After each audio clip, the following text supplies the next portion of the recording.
from the National News Studio, Sri Lanka. And welcome to the National News broadcast, bringing to you live from the National News Studios here at the Sri Lanka Rupavahini Corporation. We're ready to bring you the top stories here at home and around the world. I'm Charita Minipurarajji. Joining with me today is Dulanjali Anand.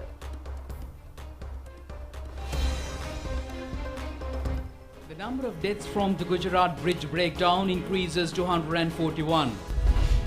The Bakery Owners Association agrees to reduce the price of bread by 10 rupees. Meanwhile, the National Campaign to Safeguard Consumer Rights says the bread price could be further decreased. The Speaker signs the 21st Amendment of the Constitution. State Minister of Finance says the most challenging budget in history will be presented. 2 die in a shootout in Hikkaduwa. A new agrarian insurance pension scheme from today. 100 killed in 2 car bomb blasts in Somalia. And on to those and other stories in detail now, and starting off with the top local story. Today's world is grappled with various complex challenges, growing from man-made disasters, natural hazards leading to countless complications, and a dramatic loss of human life. Such man-made disasters serve as a forceful reminder of the costly consequences of human error and violence, leaving many in sorrow and bewilderment. The recent disastrous tragedies reported in South Korea, India and Somalia have led to the loss of nearly 400 lives, while leaving many injured within a span of just 2 days. Accordingly, 141 have died after a pedestrian suspension bridge collapsed in India's western state of Gujarat yesterday, being reopened days earlier after repairs. The 230-meter long crossing reopened after a 6-month renovation. As rescue operation has been scaled down, hopes fade of more survivors being found. Officials have confirmed that 141 people have died last evening, with many being women, children and elderly. The 140-year-old structure in Morbi town reopened a week ago after repairs. There was overcrowding on the bridge, a major local tourist attraction, at the time it collapsed into the Machu River. Municipality officials have said that the bridge may have been reopened without a fitness certificate. The Gujarat government has launched an investigation and is questioning 8 people in connection with the collapse, which comes weeks ahead of key state elections. Eyewitnesses describe scenes of chaos at the site while crematoriums were running full today. Prime Minister Narendra Modi said he was pained by the incident and has announced that he would visit Morbi tomorrow. Safety inspection was completed.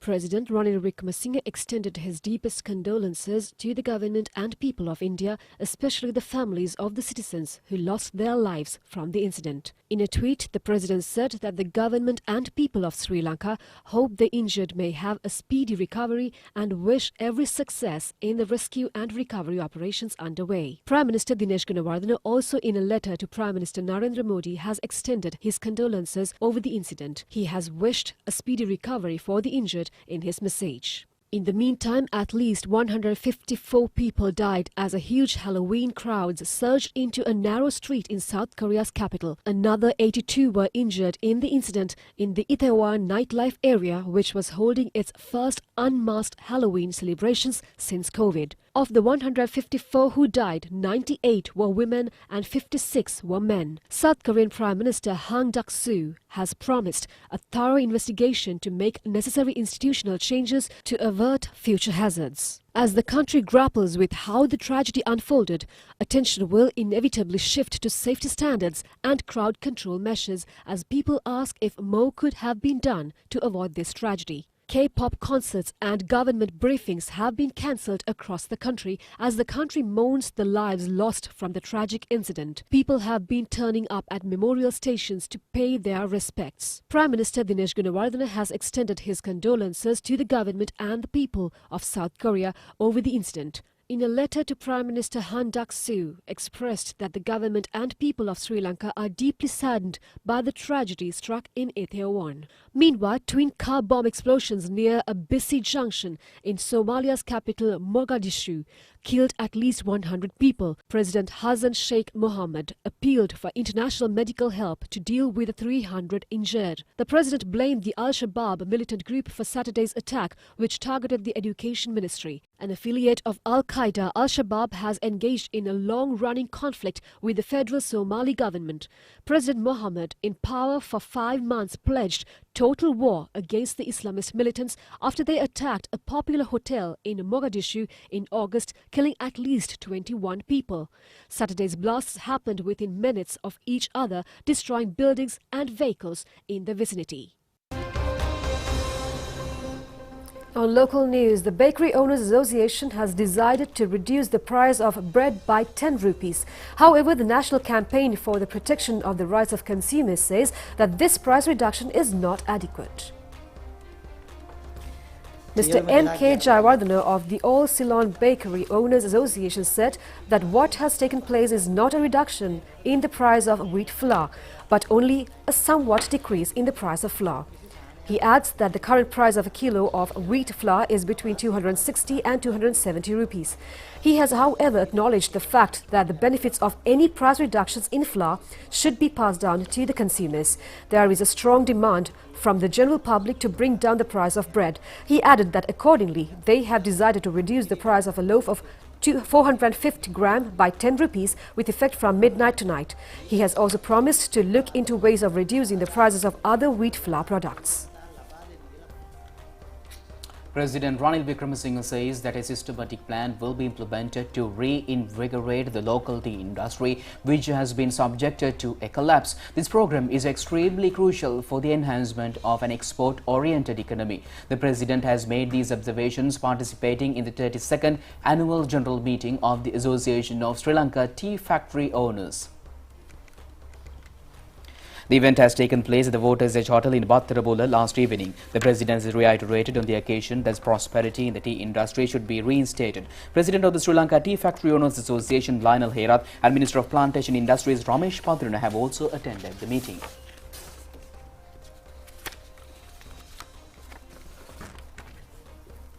So you can just imagine from where I have to start.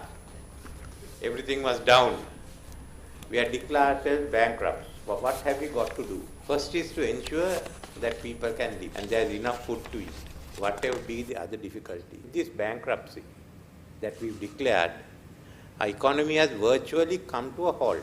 The inflation, the bankruptcies, everything else that's happening has brought our economy to a grinding halt.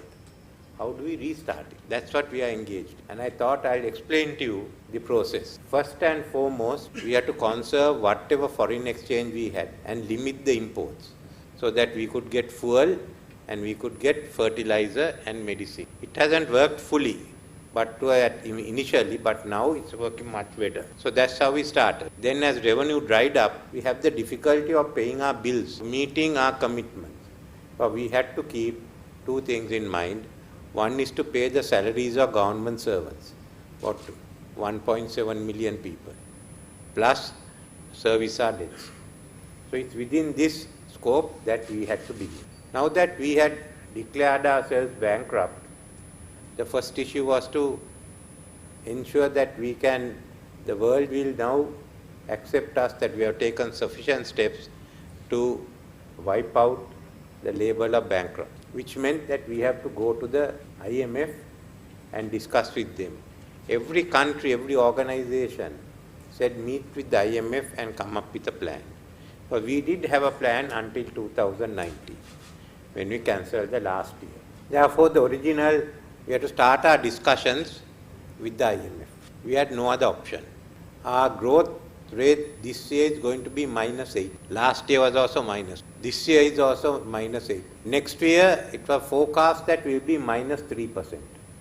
But there is one other factor which worries me. When that forecast was made, everyone thought the global economy will do well. Now all the indications are that global economy will fare bad. How will it impact? Because the rising inflations in those in the European and the other countries means that the cost of living is going up, which in turn can affect some of our exports. Less clothes, maybe less tea, less coffee. We have to understand that. So we have to get through this year and then go into next year. So we have to manage really 2 years. Our revenue came down from 15% to 8.5%. So they want us to get the revenue back to 15%, which I think we have to do. The time frame is 2026. I went in for a 4-year program. I didn't think we could bear the burden if we try to do it in 2 years. And it may not have been possible. And I'm happy that we went for 4 years, because 2023 looks to be a bad year globally, not only for Sri Lanka. Then if you look at 100 as 2021, at 2020 you can just imagine how much we have come down each year. So we had to first come to an arrangement, which meant raising money. To raise that money, we had to tax everything, which also meant the agriculture. As someone said, if it moves, tax it. We had to come to that level. But we had no other way out. And we had to expand the tax net. I wish you could have done it gradually, but we couldn't, because we need the money. And if you look at the taxes, those who paid taxes up to 2019 got a reduction in 2019. So that's a loss of revenue. Now what we are trying to do is bring it back first to the 2019 level and add a little bit more. So if you look at the 2019, up to 2019, your taxation, and today it's one figure. But if you look at 2020, the gap seems much bigger. But the fact is that we are all suffering. It's not only tax. Our rupee has depreciated and interest rates have gone up. So it's in this context that we have to operate. Ordinary people are finding it very difficult to live. I mean, it's in that condition that we have to come back. So the first issue is to ensure that we can restructure bankruptcy. So we have to start talks with our creditors. When I first went, it was Paris Club. All were creditors from the West and Japan. But we are in a unique position that of 3 main creditors, only 1 belongs to the Paris Club, Japan. Other 2 are outside, India and China. I mean, China only started dealing with bankruptcies with Zambia. I think India has it for the first time with Sri Lanka. I've already started discussions with Japan and now with India and China. We get on to a common platform of how we can resolve it, while we will also have discussions on bilateral issues that affect each of the countries. Now this is the process we have to move. If we can come to an agreement by December, which means coming to an agreement by mid-November and going up to the IMF board mid-December, we'll gain a big advantage. But I don't know whether we can do it, for the simple reason China, the focus has started now, after the party conference. But otherwise, we must aim to have it by January. So this is what we are aiming at. And it means that we have to show that we have the revenue and we can go ahead. We start from there. In the meantime, we have started receiving assistance from many organizations. Some countries have given us, others through the different organizations. So thanks to the World Bank, ADB and others, we are having FAO. We are having enough fertilizer. Even countries like US have given us assistance. So fertilizer issues solved. No one will give us money for fuel. So we have to use the savings on fertilizer with local foreign exchange to buy fuel. The 21st Constitutional Amendment has become validated with effect from today, with the placing of the signature of the Speaker on the document. The Speaker has signed the constitutional revision in Parliament today. Parliament has approved the amendment recently.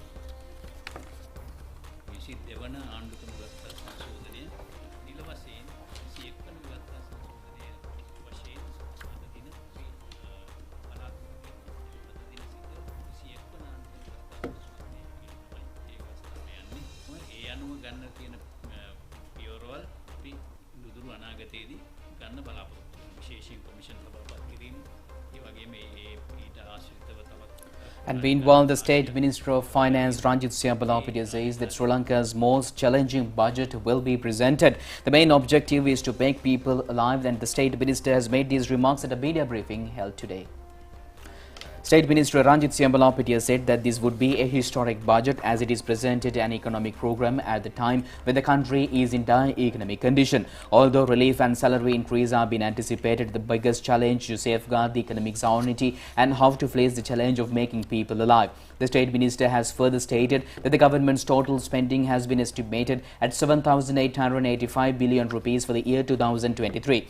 However, a sum of 6,100 billion rupees has been estimated as expenditure of the current year, which means that there is an increase of 1,785 billion rupees. The capital expenditure has been embarked as at 1,225 billion rupees. In addition, there is a current expenditure amounting to 6,666 billion rupees. The total allocations for the health sector alone is 432 billion rupees. For education, the amount stands at 504 billion rupees and for defence 367 billion rupees. The State Minister added that the highest expenditure has been set aside for social welfare at 572 billion rupees. More than 40 lakhs of families are requesting relief for livelihood. Therefore, a further revenue of 875 to 900 billion rupees is needed to be added to fulfill this requirement. 92% of the state revenue is to be earned through taxes. State Minister Siyambalapatia also said that 8 cases have been filed against the draft bill revision on tax reforms. Even the opposition is saying that they are against the new tax act. He added that Sri Lanka has reached a crucial stage in the discussions with the IMF. The State Minister also said that President Ranil Wickremesinghe, in this capacity as the Minister of Finance, has been entrusted with the responsibility of presenting an extremely challenging budget. Now, the examination of 7 petitions challenging the Inland Revenue Revision Draft Bill presented to Parliament by the government have been taken up by the Supreme Court today. The petitioners have requested to declare that the revised draft bill is against the Constitution. The cases are being heard before a 3-member panel of Supreme Court judges comprising of Buanak Aluvihare, Murdu Fernando and Janaka De Silva. Among the petitioners were the Association of High Court Judges and the Sri Lanka Judicial Officials Association. The petitioners filed point out that the decision to decrease the range of monthly taxable income from 250,000 rupees to 100,000 rupees amounts to violation of fundamental rights. Therefore, they request to deliver a verdict stating that in order to pass the relevant draft bill, it should be approved by a 2/3 majority in Parliament and a public referendum. Deputy Solicitor General Nirmalan Vingeshwaran, appearing on behalf of the Attorney General, handing over a document to the judiciary, informed of 3 proposed revisions to be made during the committee stage debate on the draft bill in Parliament. President's Counsel Ramesh De Silva said before the courts that the proposed draft bill violates the sovereignty of the judiciary. Further hearings have been postponed till next Thursday. And meanwhile, the President's Media Division in a media release says a newspaper report published recently regarding children in 8 villages in Timbulagala halting their schools as a result of food shortage is false. It is further appointed that the falsity of this report has been further substantiated by the District Secretary of Polonnaruwa Divisional Secretary Polonnaruwa, Regional Director of Education, Schools, Principals and Residents. It has been reported that 4 main national newspapers have published reports on termination of school attendance of children in 8 villages in Timbulagala due to the food crisis under the name of media person Nimal Jayaratne at Manampitia today. Upon inquiry in this regard, President Secretary Saman Ekanayaka from relevant officials including Polonnaruwa District Secretary W.A. Dharmasiri, it has been found out that the report was fabricated. In addition, leader of indigenous community in Dalukana village, Lisa Nona, has stated that although there are economic difficulties in the area, children have not stopped attending schools due to food scarcities. Meanwhile, some villagers have pointed out that due to addiction to drugs of adults and some parents, children's schooling going activities are being disrupted from time to time. Parents of school of Malayadeva College, Dalukana, says that students of schools are being provided meals in the morning and at noon through mediation of school principal. In addition, children are being provided with uniforms and textbooks. The PMD reiterates that the information received from the principals, teachers, parents and children in all 8 villages confirm the fact that relevant newspaper report is false. A new agricultural insurance pension scheme for farmers is being implemented with effect from today. The Agricultural and Agrarian Insurance Board is implementing the project. A ceremony to introduce the new pension scheme was held in Colombo this morning under the leadership of Minister Mahinda Amaravira. On this occasion, insurance certificates have been presented symbolically to 59 pensioners. State Ministers Mohan De Silva and D.B. Herath were also present at the occasion. Under the new scheme, any prospective pension recipient could decide upon a pension payment according to their income. Any farmer between the ages of 18 and 59 years are eligible to enter the scheme. And meanwhile, the Hikkadu police station says that 2 persons travelling in a motorcycle were shot to death at Thiranagama in Hikkadu around 9:30 am this morning. The victims are reported to be aged 26 and 47 years and residents of Kalupane and Metiagoda. The unknown gunmen were suspected to have used T-56 type firearm in the killings. The severely wounded victims have died prior to admission to the Karapitiya Teaching Hospital. Investigations have also revealed that they were subjected to the attack while travelling to appear in a case as Gaol Magistrates Court. The police adds that the deceased who had been arrested in connection with the murder case and later on released on bail. Now, the World City Day falls today. Several special programs have been conducted in this connection. In parallel to this event, the wetland park up to the fortress wall in Kotte has been vested with the people today. The United Nations General Assembly has declared the World City Day in 2013. Theme of this year's celebration is Better City and a Better Life. The day is being commemorated under a sub-theme each year. Accordingly, the sub-theme for this year has been Globalization through Local Perspective. The newly declared open Kotte Wetland Park has been constructed according to a timely urban plan. The World Bank has extended aid for the construction, which has begun in November 2018. The Urban Development Authority was in charge of construction at a cost of 400 million rupees. The basic objective of the Fortress Wall wetland is to conserve the precious wetland and to utilize it for environmentally friendly tourism projects. Another aim is to give way for educational activities. Minister Prasanna Ranatunga has presided over the opening ceremony, which was also attended by State Minister Thenuka Vidhanagamage, Additional Secretary to the Ministry of Urban Development and Housing Prasanna Silva, and Specialist in Urban Affairs of the World Bank Thealita E. Yuano.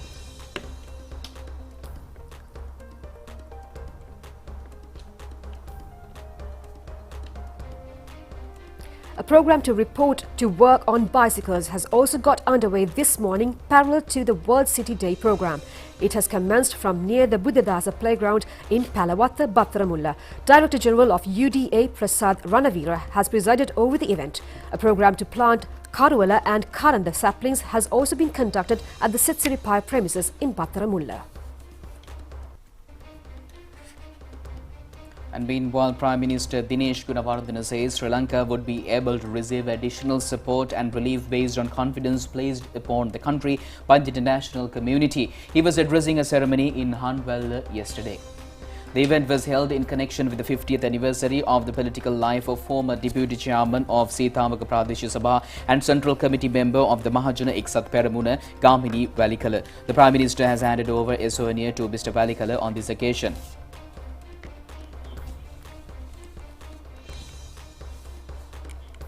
Prime Minister Dinesh Gunawardena said that it is only through self-sufficiency in food that the village community would be able to earn additional revenue. The country is looking forward towards the upcoming cultivation season through provision of necessary relief to the farmers. The most crucial agricultural target is the Maha cultivation season. If the people are successful to record a Maha cultivation season, a bountiful harvest in the season, the country would be able to come out of the crisis. The international is placing confidence and the country. Relief and investments will follow through this international confidence.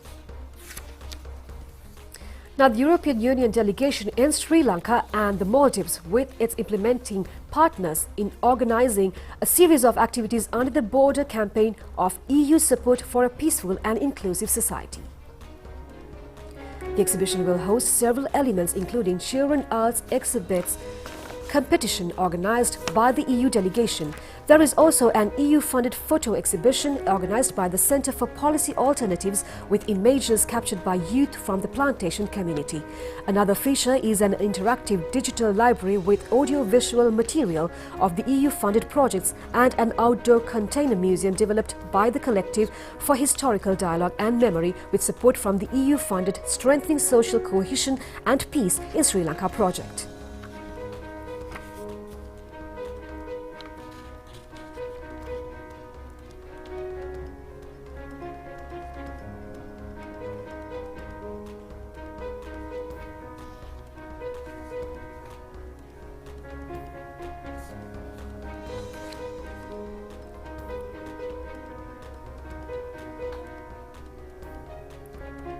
framework of the EU support for a peaceful and inclusive society, the EU decided to sponsor a drawing competition. So why a drawing competition? Because art has far less filters, no social filters, no history filters. It just brings the vision of the artist directly to the people watching the drawing or the painting. And kids have this spontaneity. They give you the world as they see it. So we thought that for the future, for a very peaceful and inclusive Sri Lanka, the kids' drawing would be the best way to understand how the new generations will build this new Sri Lanka. So this is why we sponsored this drawing competition.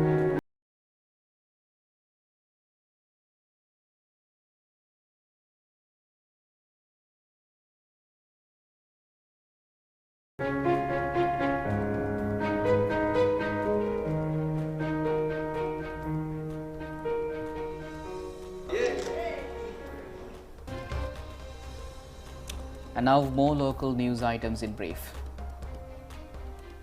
Prior to the commencement of an agitation organised by a group of unemployed graduates in front of the Surupaya Palavatta, Minister of Education Susil Premachand has arrived at the occasion and brought them for a discussion at the discussion ministry. The ministry was reported to have informed the protesters at the meeting not to destabilise education of children and assure them that they will be given an opportunity to request for teacher appointments via a cabinet paper. Mr. Mahinda Samarasinghe has been appointed as Sri Lankan representative of the American State Organization. Presentation of relevant credentials has taken place at the headquarters of the American State Organization in Washington. Mr. Samarasinghe has been presented his credentials to the General Secretary to the American State Organization of the OAS organization. Sri Lanka has become the 71st state to receive the observer status of the organization. An exhibition of classical motor cars was held in Galle. The objective of the event has been to promote the tourism industry in southern province. 50 old motor vehicles were on display and most of them were manufactured in England. A large number of locals and foreign tourists have visited the exhibition.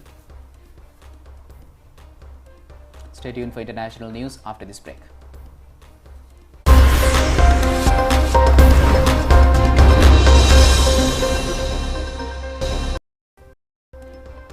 Welcome back with international news. And Brazil has taken a turn to the left as former Minister Luiz da Silva beat far-right incumbent Jair Bolsonaro in the presidential election after a devised campaign which saw two bitter rivals of opposite sides of the political spectrum go head-to-head. Lula won 50.9% of the votes. It was enough to beat Jair Bolsonaro, whose supporters has been confident on victory, but the division which this election has highlighted is unlikely to vanish. It is a stunning comeback for a politician who would not run in the last presidential election in 2018 because he was in jail and banned from standing for office. He had been found guilty of receiving a bribe from a Brazilian construction firm in return for contract with the Brazil state oil company Petrobras.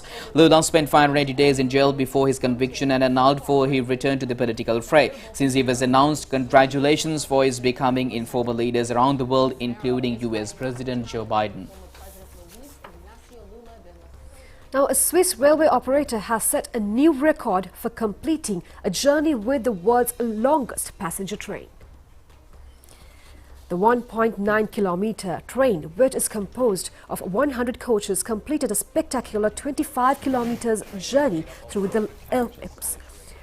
The world record attempt took place to highlight Switzerland's engineering achievements, as well as to mark 175 years of Swiss railways, with dazzling sunshine reflecting off its shiny silver roof and with a digital destination sign on the front reading Alpine Cruise. The train carried 150 passengers.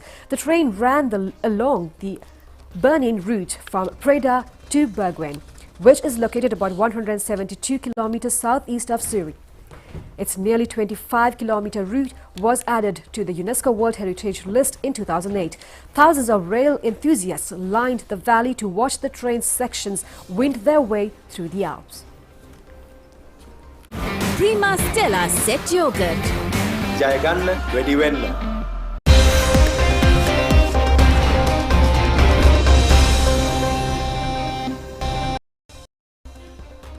Welcome back with your sports update. An encounter in the T20 World Cup cricket tournament between Sri Lanka and Afghanistan will held tomorrow as scheduled at 9:30 a.m. Sri Lankan time in Brisbane. A Super 12 round match of the T20 World Cup between Sri Lanka and Afghanistan. According to the points table of the first category, Sri Lanka is in the 5th place and Afghanistan in the 6th place. Both teams are having 2 bonus points. In the Super 12 round, Sri Lanka competed in 3 matches, winning 1 and losing the rest. Afghanistan has also competed in 3 matches but was unable to secure a victory. However, Afghanistan received 2 bonus points due to the abandoning of the 2 matches against New Zealand and Ireland as a result of rain obstructing play. Sri Lanka has competed against Afghanistan in 3 T20 internationals and won 2 of them. The remaining match was won by Afghanistan. And today, Australia was able to win the encounter with Ireland under the T20 World Cup sports category. And with that victory, Australia has clinched the 2nd position in the first category. At the match played in Brisbane, the Australian team has scored 179 runs for the loss of 5 wickets in 20 overs. Aaron Finch has scored 44 runs facing 44 deliveries. Ireland bowlers Barry McCarthy and Josh Little took 3 and 2 wickets respectively. Ireland in reply were able to score only 137 runs all out at the end of 18 overs and 1 delivery. Lachlan Tucker hit 71. Pat Cummins, Glenn Maxwell, Mitchell Starc and Adam Zalzba have captured 2 wickets each for the Australian team, which secured a 42-run victory.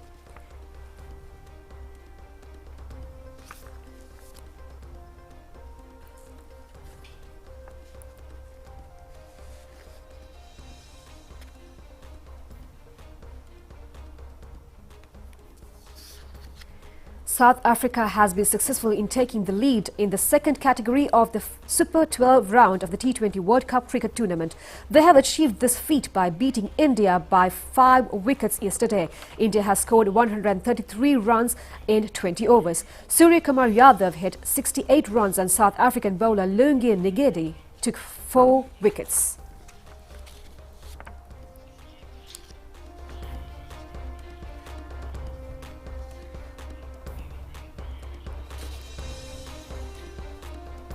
Prima Stella Set Yogurt.